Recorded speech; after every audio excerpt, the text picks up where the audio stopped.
Hey guys, good morning. Welcome back to our channel, Eaton Squad. My name is Eddie. So for today's video, let's talk about blacklisted and deportation process here in the Philippines. So I got the chance to talk to Sir JR Coca to really dig deeper on what is involved when foreign nationals get blacklisted and deported from the Philippines. What are the grounds of being blacklisted here in the Philippines and being deported? And is there a process for this to be lifted? Details coming right.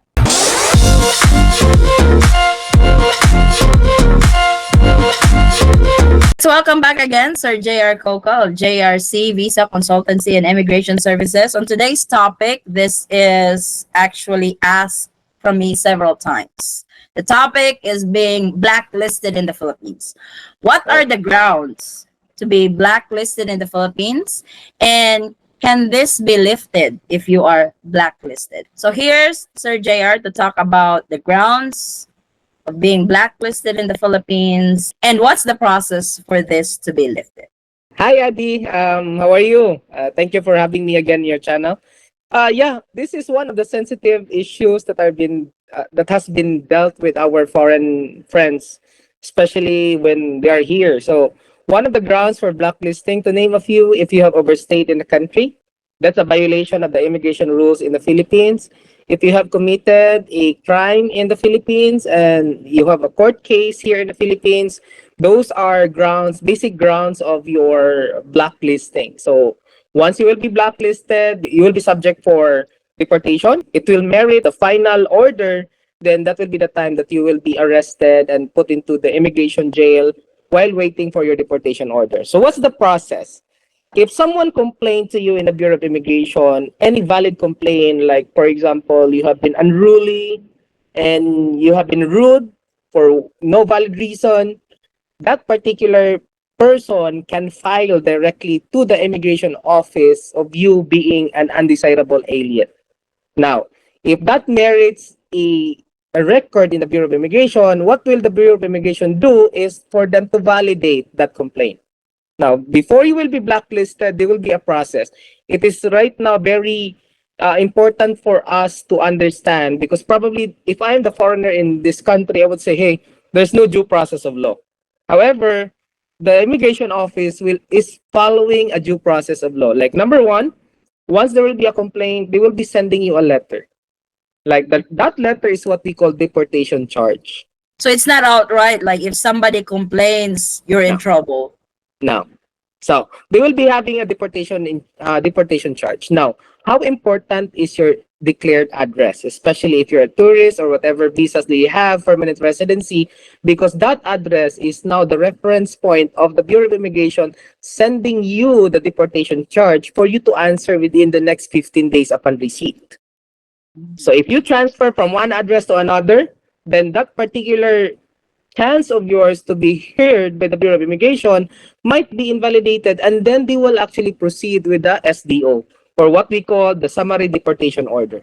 It's really important that the address that you put on record is valid just in case there's really a valid complaint against you because like for example you said you transferred from one address to the other and they sent it to the original address and you cannot really receive the letter, so it's kind of like automatic. You said Sir JR 15 days, after 15 days they did not hear anything about you, so they will proceed to the next step instead of you can, you know, counter whatever complaint Yes, was filed against you.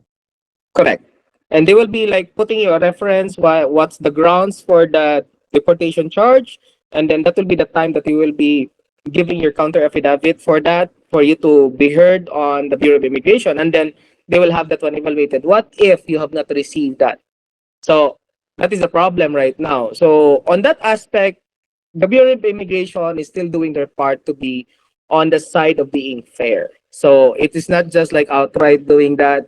And also, one of the grounds of you to be on the blacklist order is submitting a counterfeit documents on your visa application. That's really, really bad. Unlike with the situation that we have brought up earlier, if you have successfully been approved with a visa and you have submitted a counterfeit documents, don't be too lenient because the Bureau of Immigration has a department doing an audit. So when they found out that your actually documents are counterfeit, now you will also be sent with a deportation charge for you to explain yourself. One of the reasons to be blacklisted is overstaying. This is very common because Mm-hmm. probably some forget to just extend their visa, or probably they can no longer afford anymore and stuff like that. On the overstaying, is there a timeline that the immigration office follows on what's their cap that this is really bad if it goes beyond the timeline already?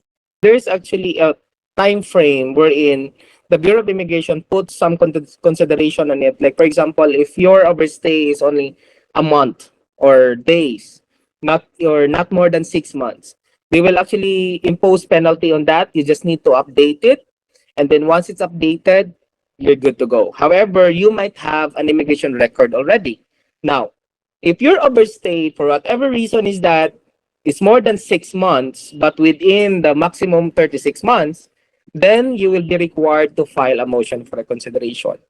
Now, if you have been financially challenged, then your option also is to really tell that to the immigration office because they are humane enough to consider the reasons.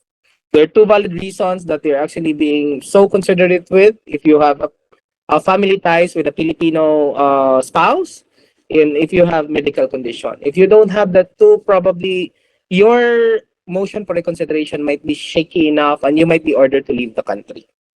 On the financially challenged reason, is that not considered a public charge, Sir JR, that you can no longer afford to extend your visa? Is that not grounds for you to be deported in the Philippines, even though if you have a child over here or you have a wife over here, because you can just no longer extend it because you don't have the money to do it. Okay, we have encountered that as well. If they don't have the money to extend the visa or pay their immigration fees, they have actually two options. They can actually coordinate on their respective embassies for them to help out if they really have plans to go back to their country, or they might actually find out or sort out options for them to really fix their immigration status.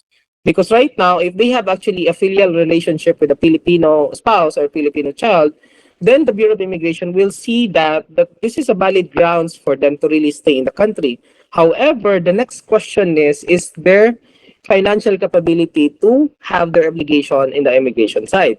So it really boils down on how that particular foreigner wanting to live and wanting to relocate or live here in the Philippines. So there's still some consideration in some There sort, is. but it's really up to the foreign national on how he's going to be affording this legal documents to stay legal in the Philippines, to pay for it while staying here with valid visa, because visa extension is no joke nowadays.